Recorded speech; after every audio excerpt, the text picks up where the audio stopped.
We have 3 pivotal studies to date. We have ZUMA-1, Juliet, and Transcend NHL 001.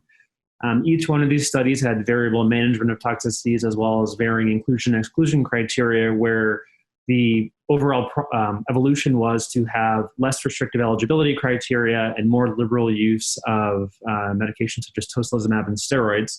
And what we're seeing is that, across these studies, we see relatively comparable durable responses. So overall responses between ZUMA-1, Juliet, and Transcend may differ, but I think the most important metric being progression-free survival in these patients is hovering around 35 to 40%. And we look forward to see updated data moving forward and an eventual approval with lisocabtagene maraleucel or the Transcend NHL product.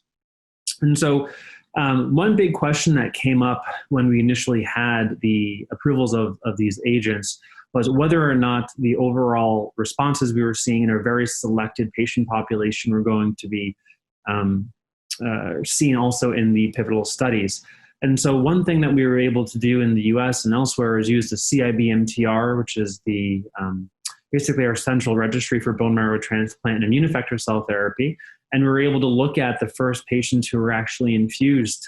These data were presented initially at ASH in 2019. And so based on the axicabtagene ciloleucel CIBMTR registry of 533 patients, what we were seeing is that very comparable overall response rates of around 74% compared to about 80% seen in ZUMA-1, with similar findings of an overall response rate of around 58% for T-sugenic occlusal, with a CR rate of around 40%.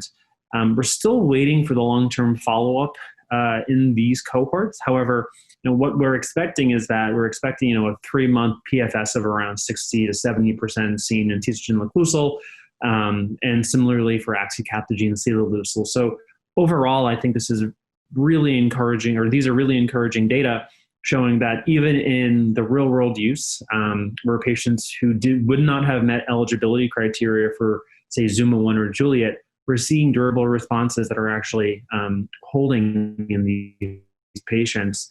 There is one other abstract that was presented at ASH 2019 by Rydell et al., where they actually did a comparison of axicabtagene ciloleucel and T-sugenic occlusal at multiple centers who are prescribing both at the same time. And what we were seeing is overall response rates between 51 and 64% for T-sugenic occlusal and axicabtagene ciloleucel, as well as some encouraging toxicity data where we basically saw no severe CRS or ICANS with T-sugenic occlusal. So overall, again, very optimistic that the responses are holding, and if anything, the toxicities are actually decreasing.